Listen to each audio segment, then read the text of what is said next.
ได้เวลาทำความสะอาดห้านแล้วนี่น้อยเอาทอมาล่างเลยมารุ่นว่าน้ำเสียนข้างบอย่ามาเป็นบวกเอาแล้วน้อยใจค่ามาจำไปหาล้านกีบบัตรนั่นน่ะ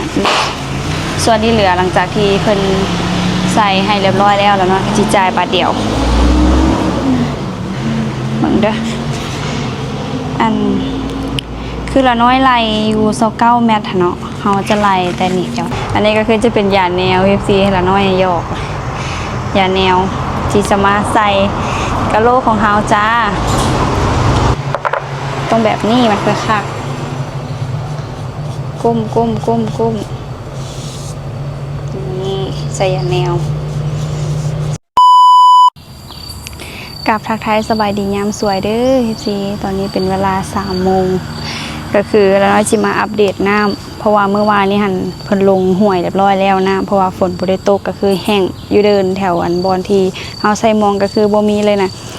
แล้วบัดนี้เมื่อคืนนี้ฝนตกแห้งขนาดเลยพอดีละน้อยได้ลุกขึ้นมาถ่ายไว้อยู่แห้งเติบได้เมื่อคืนนี้นะไปยืนแข่งนี่กันว่าเปียกเอายอดพุ่นแหละแห้งอีหลีนี่เดี๋ยวสิมาอัปเดตว่าฝนตกเมื่อคืนนี้น้ำขึ้นหลายบ่นี่เพิ่นกลับคืนมาคืนอีกแล้วแต่ว่าหักมือนี้หันขึ้นบ่หลายทอสุดที่แล้วสุดทำอิฐนั่นที่ฝนตกหันเบิดคืนเลยตัวนั้นน่ะขึ้นจนว่ามาฮอดพี่แหละนี่แต่ว่าอันนี้หากระขึ้นซ้ำนี่แล้วก็เริ่มอยู่แล้วตอนนี้พอเพิ่นก็ได้เอามองไปใส่แต่เศร้าพุ่นแหละยังพอได้ไปยามเทื่อว่าเป็นยังไงสิได้บ่น้ำสุด2นี่ป่าบ่ค่อยแลนปานใดคือสุดแรกนี่โอ้ป่าเพิ่นตื่นน้ำเนาะป่าก็บ่ค่อยหมานปานใดสุด2นี่รุ่นเบิ่งว่าเมื่อแรงเพิ่นสิตกมาอีกบ่ถือว่าขึ้นไวเด้เพราะว่าเมื่อวานนี่แถวนี้ก็คือบ่มีแล้วนะน้ำนะตกเมื่อคืนนี่ล่ะว่าอ้าวตื่นเช้ามาละเต็มป่าบิกแล้วจะประมาณนี้ถ้าเบิ่งว่าน้ำเพิ่นสิขึ้นอีกบ่ได้เวลาทำความสะอาดห้านแล้วนี่น้อยเอาทอมาล่างเลยมารุ่นว่าน้ำเสียนข้างบอย่ามาเป็นบวกเลี้ยงป่าพอดีเป็นน้ำทดลองพออยากฮู้ได้พอหลายอยู่เด้ฮะโอเคอยู่ย่านมาเป็นบวกเพราะว่าทางนี้เขาจะใส่อัน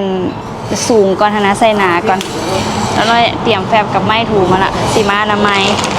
แล้วก็สีใส่ยาแนวหลังจากที่เพิ่นแห้งพากระลิ่นน้ำแล้ววันนี้มื้อเช้านี้สร้างเพิ่นกะได้มาแท้เรียบร้อยแล้ว14บัตรนั้นละน้อยสิสรุปให้ฟังว่าได้จากแมทแล้วก็แตกต่างจากละน้อยแท็กเมื่อวานนี้บ่ว่าเรื่องแตกต่างนี่แตกต่างแท้เพราะว่าละน้อยแท็กบ่เป็น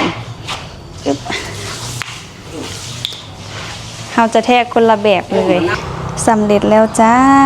ตอนนี้ละน้อยกับพอกะอนามัยล่างเรียบร้อยแล้วเดี๋ยวสิมาอัปเดตให้เบิงหลังจากที่ล่างแล้วก็ป้าติโดตอนล่างอยู่นะว่าแมนปาดไปหลินทะเลพุ่นแหละสีกับสีทะเลเนาะเราเป่งน้ำใส่โอ้ยสารฝันให้ละน้อยแล้วได้ไปหลินทะเลแบบบ่ต้องออกจากงานเลยนี่ใส่กิ้งเลยจ้า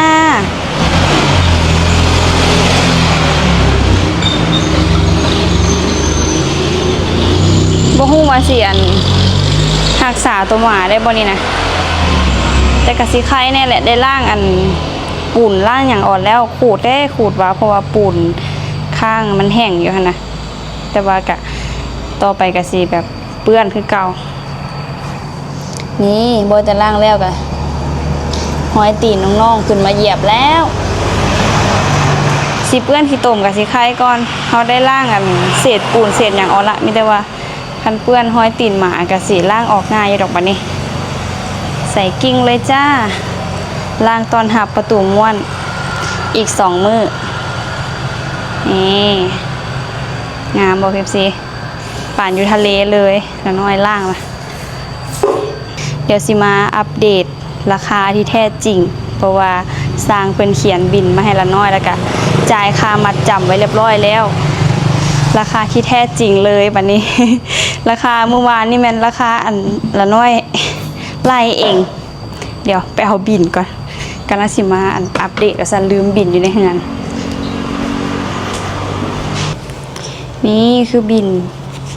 ของเฮาละน้อยใจค่ามัดจำไป5 ล้านกีบบัตรนั่นน่ะส่วนที่เหลือหลังจากที่เพิ่นใส่ให้เรียบร้อยแล้วเนาะจิจ่ายบาทเดียวเบิ่งเด้ออันคือละน้อยไล่อยู่29แมตช์เนาะเฮาจะไล่แต่นี่เดี๋ยวพาเบิ่งก่อน เดี๋ยว PFC สิงงคือละน้อยหันจะไล่แต่ฮอดนี่ฮอดไม้นี่จำเพิ่นว่าเรื่องความสูงเนาะก็คือสร้างเพิ่นจะไล่เผื่อไว้เลยคันสมมุติไล่แต่สำละน้อยมันสิเป็นวางอยู่มันสิเป็นช่องว่างซั่นน่ะวันนี้สร้างเพิ่นแทกจำเลย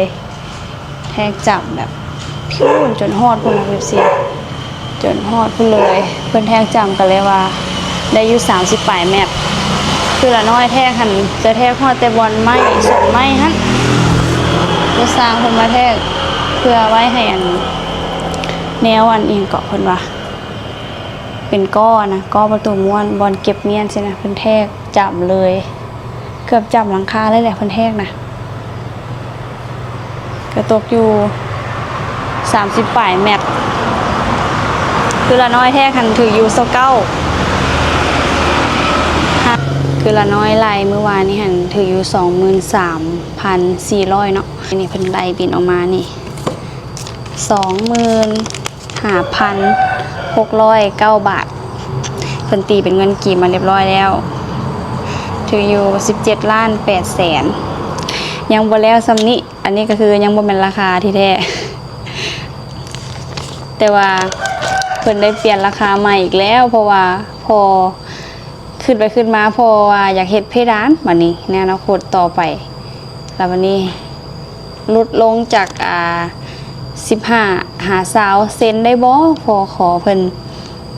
เพราะว่าเพื่อไว้คันสมมุติจำล่ะเฮาสิเฮ็ดเพดานยากสินะก็เลยว่าเอ้าเลยเปลี่ยนราคาใหม่พอดีทางห้างเพิ่นก็ส่งบินใหม่มาให้ละน้อยแล้ว ราคานี่กลับไปกลับมาอยู่สุดท้ายก็กลับมาตกอยู่ที่ราคาเก่าของละน้อยแต่ก็สิแพงกว่าหน่อยนึงเนี่ยเดี๋ยวซะเนาะเพิ่นส่งมาให้เบิ่งเมื่อเช้านี้เมื่อวานนี้ละน้อยไล่หัน 23,400 บาทแล้วเพิ่นไล่ใหม่บินสุดท้ายเลยบินของแท้เลยนี่แม่นบินที่เพิ่นอันไล่ใหม่มาเมื่อเช้านี่ก็คืออยู่ที่ 23,780 บาทพี่ตัวนี้หันพอเพิ่นขอลดลงอันมันสูงโพดเพราะว่าเฮาสิเฮ็ดเพดานบ่ได้เพราะว่าเฮายังสิเฮ็ดเพดานอยู่สินะในอนาคตก็เลยว่าจะประมาณนี้เลยโอ้เป็นเงินกีบกะ16,527,000 PFC อันนี้ก็คือเบิ่งได้ว่าลื่นกันเท่าใดจากที่พ่อเพิ่นนั่นขอรุดหั่นนะก็ถือว่าล้านปลายพุ่นตินี่17,800,000ลบ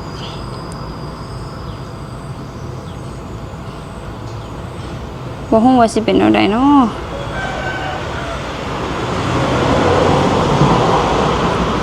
1,273,000 กีบห่างกันอยู่ซ้ำนี้เลยพอเพิ่นขออันลดลงอีกประมาณ20 เซนเพื่อไว้เพดานคันสมมุติจำแล้วสิเฮ็ดเพดานบ่ได้ต่อไปจะประมาณนี้แหละ PFC ราคามีแบบอันประตูที่แบบบ่ให้เสียงรบกวนแฮงอีเลย PFC แต่ละน้อยบ่ได้เอาค่ะตัวนี้หันจะเป็นตัวธรรมชาติเลยคือได้ยินทางนอกแล้วไหนข้างในก็ได้ยินแนวนั้นเนาะคืออีกอย่างหนึ่งมีอีกแบบหนึ่งหันจะเป็นแบบป้องกันเสียงรบกวนเพิ่นว่าได้เพิ่มราคาพร้อมได้หันตัวนั้นหันแล้วน้อยบ่ได้ถามว่าเพิ่มเท่าไหร่เพิ่นว่าได้เพิ่มราคาแต่ละน้อยก็บ่ได้เอาดอกเอาแบบธรรมดาทุกอย่างก็คือแบบธรรมดาเลยมีแต่เลือกตัวที่มันหนาคือตัวไส้รีโมทก็บ่ได้เอาแล้วก็ตัวลบเสียงรบกวนก็บ่ได้เอาคือแบบเอาแบบธรรมดาเลยก็คือลายละน้อยเลือกแล้ว ได้เป็นสีเทาแล้วก็ลายบ่ฮู้ว่าเพิ่นเอิ้นว่าลายหยังเนาะตัวนี้นี่แล้วน้อยเอาตัวนี้เดี๋ยวขึ้นรูปให้เบิ่ง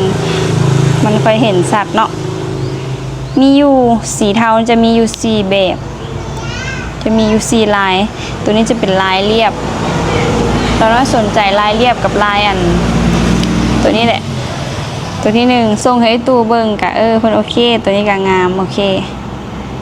ถ้ารุ่นเบิ่งว่าบัดมาติดใส่นี่สิงามบ่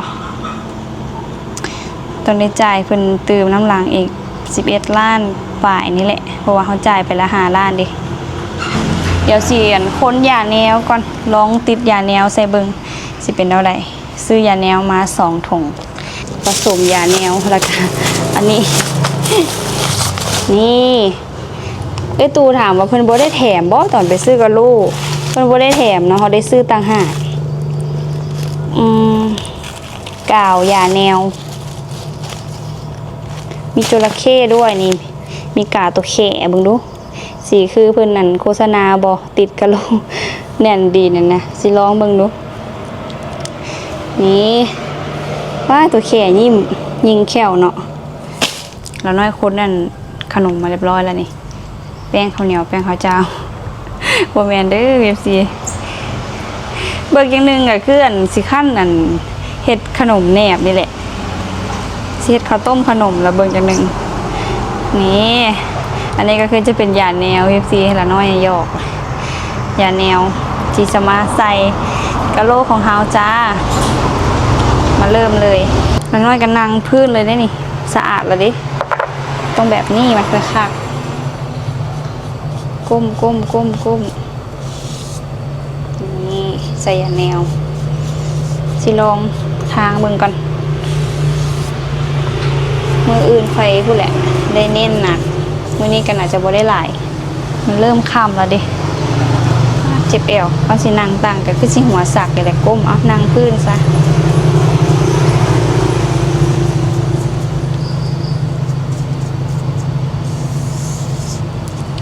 เป็นไผ่มันกี่พิงไปหากันล่างว่าใส่คักยูพีซีแล้วน้อยไปตัดเอาอันนั้นมายังเกาะอันส่วนนั้นเกือบซุปใส่คักเลยใส่อันนี้มันฮีดเลยเอาใส่กระฮีดง่ายดิม่วนลิ่นของจำบ้าแหละงานหนักกับเบิดละเด้ยังเหลือแต่งานเบาได้ป่ะนี่งานหนักอันให้งานนี่คือว่าเบิดแล้วยังเหลือแต่หนักใจเพราะว่าจะได้หาเงินใส่แล้วก็ฮีดว้าละน้อยใส่งามอยู่ไหน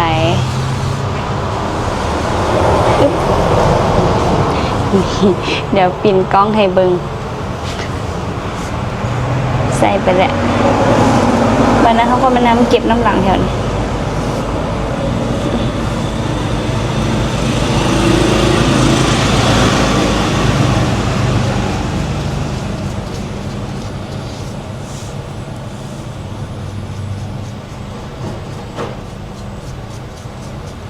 สุดท้ายก็ได้สีไข่นี่แหละสีเดียวกับยาแนว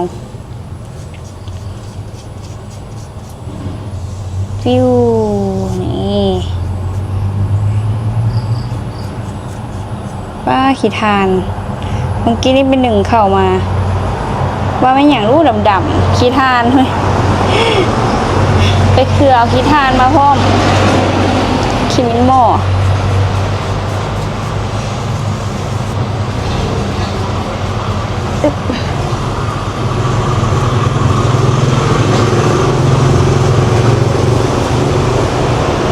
นี่คลิปซีตอนนี้เรานอนกับเฮ็ดได้สิว่าจากแผ่นเนาะนี่10แผ่นฮอดบ่10แผ่นสิได้เซาแล้วคลิปซีว่าสิซ้ำยาแนวก็ได้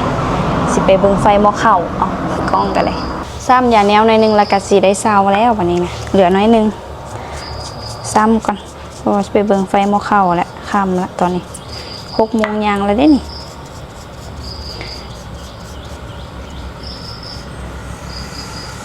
แล้วน้อยถอกทิ่มละตวนก่อยทำอิดนะเพราะว่ามันเป็นก้อนมันเป็นยาแนวเก่าตัวนี้ก็คือแกะใหม่แล้วใครแน่มันเนียนดิคือตัวเก่าหันโอ้เป็นก้อนโคนจังไดกับโบแตกพอดีมืออื่นจะพยายามมาเห็ดเบิดมือเลยหวังว่าสิแล้วเจ็บเอวได้ก้มเห็ดละมืออื่นเนี่ยมาเห็ดเบิดมือนะกันจะแล้วได้ไหม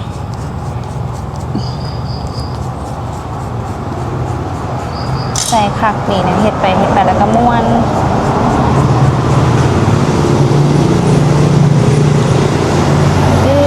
จิ้มเลยจะเสร็จไปพร้อมตอนมันออกง่ายนี่สวยแล้วได้นี่เสร็จไปน้ำแล้วกันยังเกลือเป็ดเกลือไก่เกลือหมูอีกได้นี่เวียกหลังบ้านอ้ายก็ขึ้นเมื่อตัดหญ้าให้เอื้ออยู่เทิงดุ่งยังบ่มาปะนี่